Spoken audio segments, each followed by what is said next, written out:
नमस्कार. आज मी बनवत आहे ड्राय फ्रूट्स लड्डू. याकरता मी एका पॅनमध्ये 2 ते 3 टेबलस्पून तूप घेतलेलं आहे. यामध्ये मी आता 200 ग्राम बदाम शॅलो फ्राय करत आहे. आपल्याला हे सगळं लो टू मीडियम फ्लेमवरच सगळं फ्राय करून घ्यायचं आहे. आता यामध्ये मी काजू आणि अक्रोड घालत आहे. त्यांना पण मी थोडंसं फ्राय करून घेत आहे. बदाममध्ये व्हिटॅमिन ई आणि ए असतं, स्किनकरता चांगली असते. काजू कोलेस्ट्रॉल कमी करतो.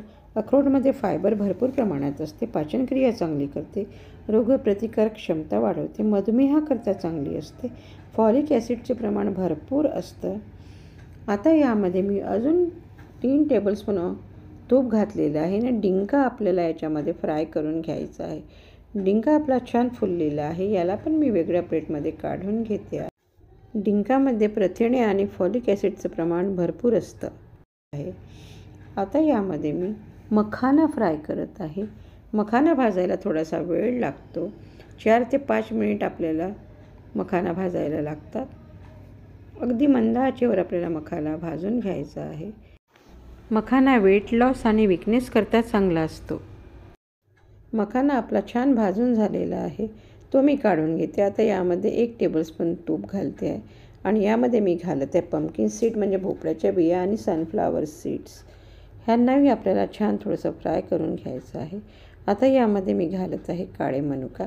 यालाही ह्या बियांबरोबर छान आपल्याला फ्राय करून घ्यायचं आहे. भोपळ्याच्या बियामध्ये व्हिटॅमिन ए आणि सी असतं. झिंक, मॅग्नेशियम, पोटॅशियमसारखे पोषक घटक असतात. रक्तातील साखर नियंत्रित राहते. सनफ्लावर सीड्समध्ये प्रोटीन्स, फायबर, रोगप्रतिकारक क्षमता वाढवण्यास मदत करते. बीपीवाल्यांसाठी चांगलं असते. काळा मनुका लोहाची कमी दूर करते आणि शरीर शुद्ध करते. यांनाही आपण वेगळ्या प्लेटमध्ये काढून घेतो आहे. आता यामध्ये मी थोडीशी हरड भाजत आहे. हरड पोटासाठी प्रभावी औषध आहे आणि पचनास सहाय्य करते. यालाही मी काढून घेत आहे. आता या पॅनमध्ये मी 2 टेबलस्पून तूप घालत आहे आणि आपल्याला खसखस छान याच्यामध्ये फ्राय करून घ्यायची आहे. खसखस 1 मिनिट फ्राय झाल्यावर मी यामध्ये कमरकस घालत आहे. कमरकस लालसर काळ्या रंगाचा डिंकाचा एक प्रकार आहे. भारतीय औषधांमध्ये याचा प्रमुख उपयोग केला जातो. सांधेदुखी, पाठदुखी कमी करण्याच्या क्षमतेसाठी प्रसिद्ध आहे. आजकाल हा पावडरच्या रूपात प्रत्येक किराणा दुकानामध्ये मिळतो. यालाही आपल्याला खसखसबरोबर फ्राय करून घ्यायचं आहे. आणि खोबरं मी इथे घालत आहे. खोबऱ्यालाही आपल्याला थोडंसं भाजून घ्यायचं आहे. हे सर्व घटक छान भाजून झाले. यांनाही मी काढून घेते आहे. आणि आता इथे मी 400 ग्राम खजूर मी तुकडे करून घेतलेले आहे. ड्रायफ्रूट्स थंड झालेले आहेत. मी त्यांची पावडर करून घेत आहे. काजू, बदाम, अक्रोडची पावडर मी एका परातीत काढून ठेवली. डिंकालाही मी पावडर केलं आहे. मखान्यालाही आपल्याला छान पावडर करून घ्यायचं आहे. ते सगळं मी एका परातीत काढून घेतलेलं आहे. आता खसखस, कमरकस आणि हरड, खोबरं याचीही मी पावडर करून घेतलेली आहे. आता बिया आणि काळे मनुके इथे घालते आहे. 1 टीस्पून विलायची पावडर घालायची आहे आणि हे सगळं आपल्याला छान हाताने मिक्स करून घ्यायचं आहे. सगळं मिश्रण आपल्याला एक जीव होईपर्यंत छान मिक्स करायचं आहे. आता यामध्ये मी खारीक पावडर थोडंसं तुपामध्ये भाजून यामध्ये मिक्स करत आहे.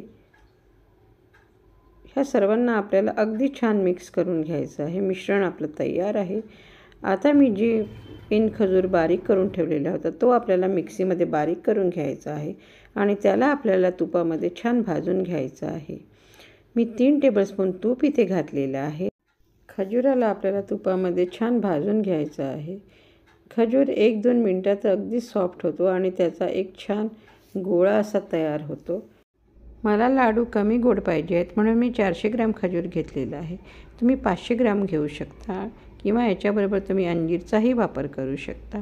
अंजीरचे तुकडे करून त्याला मिक्सीमधून फिरवून घ्यायचं आहे. खजूर आपला छान भाजून झालेला आहे तुपामध्ये.